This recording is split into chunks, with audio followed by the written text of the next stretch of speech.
Alright guys, so this just in, I've got the Fenix Ld15R 500 lumen flashlight. It's USB rechargeable, it's got a two-way body clip on it, it's got a battery level indicator and a magnetic tail.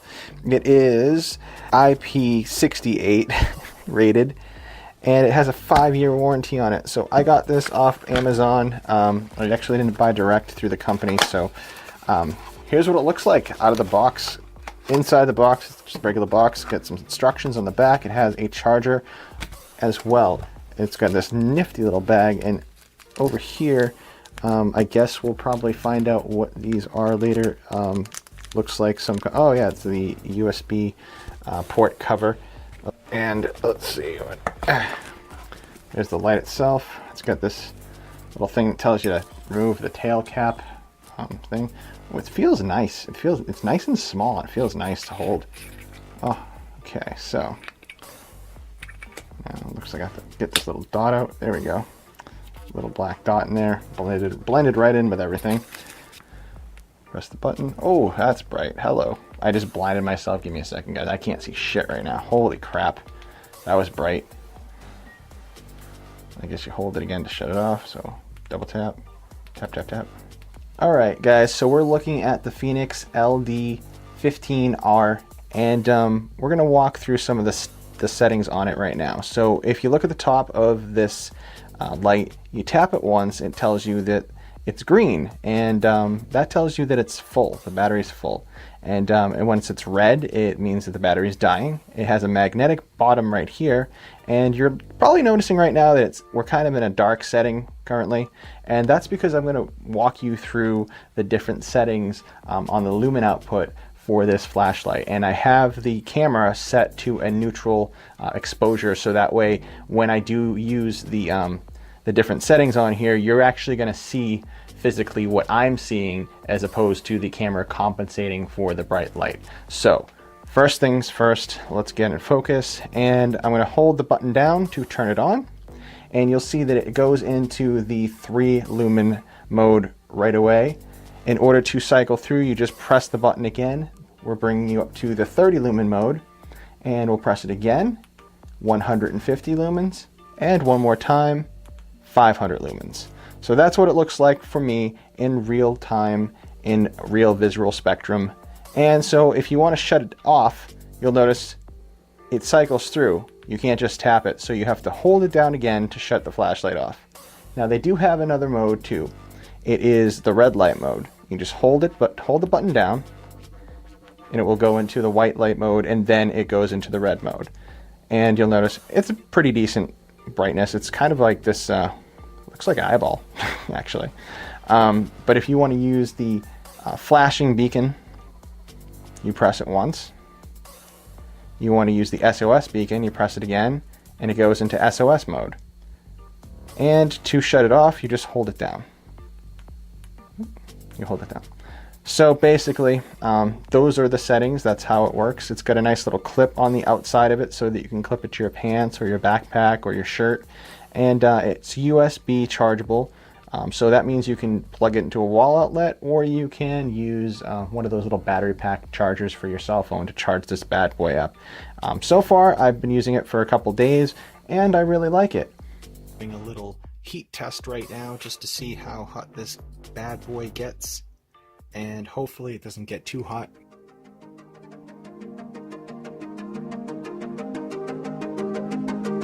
Alright guys, so that concludes our heat test. We topped out around 118 to 120 roughly, and so far so good. I mean, it hasn't gotten any hotter than that. We have had flashlights that get a lot hotter, and we had flashlights that get a lot cooler at that 5-minute mark. So we're going on to 6 minutes now, and the heat dissipation is pretty good. So 118 is where it's at. So we're gonna go outside now and see what this looks like in total darkness outside. So here we are on my porch. I'm approximately 10 feet away from the porch railing in front of me, and what I'm going to do is I'm going to cycle through the modes from low to high. So that's the 3. Oops. That's the 3. That's the 30. That's the 150. and that's the 500 lumens. I'm going to take a step forward, and go all the way so you can see into the yard.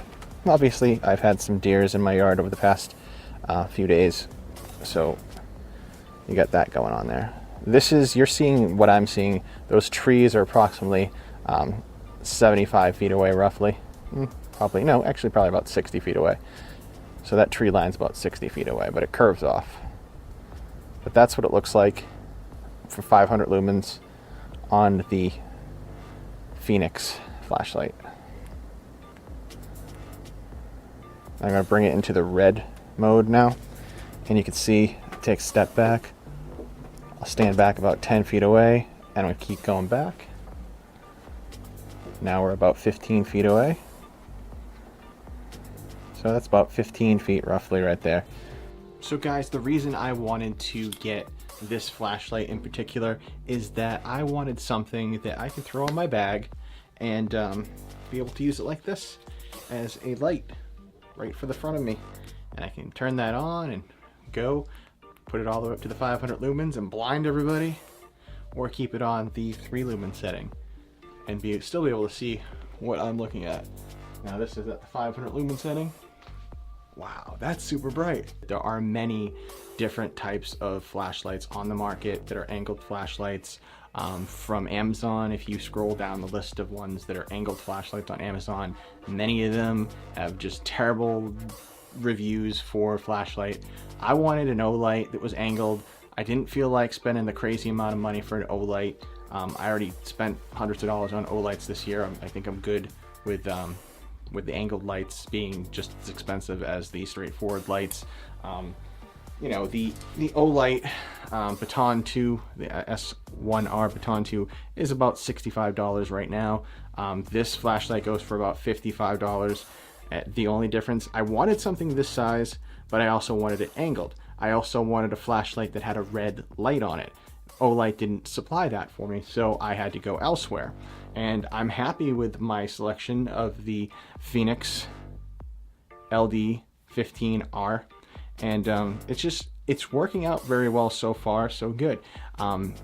I kept looking at the reviews on Amazon, and there was just nightmare stories, and I wanted something that was in competition with the O-light, basically.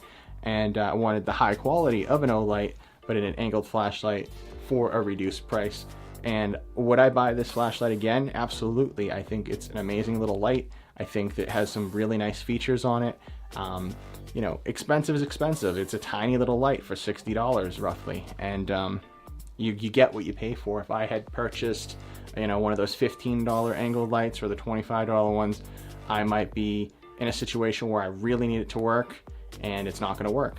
And I just, you know, flick the switch now and it works. I can do whatever I need to do with it. It's got the settings, all the different settings. It's got the red light like I wanted. And so that checked off all the boxes for things that I required for a everyday carry bag flashlight. Now I'm not going to get lost in the woods because I can actually see, you know, ahead of me down a trail, or if I need to be more discreet, I have the red light. So that way I can kind of see what I'm doing in front of me and not have to worry about alerting the whole entire neighborhood. So this has been The Prepared Guy. I hope you enjoyed this review, and I hope that it helps you choose whether or not you want to purchase this light. Like I said, I don't get paid by these companies. I just really, really love flashlights, and I really like gear, and I really like helping people, and that's why I do what I do. So don't forget to like, comment, and subscribe. And until next time, stay prepared.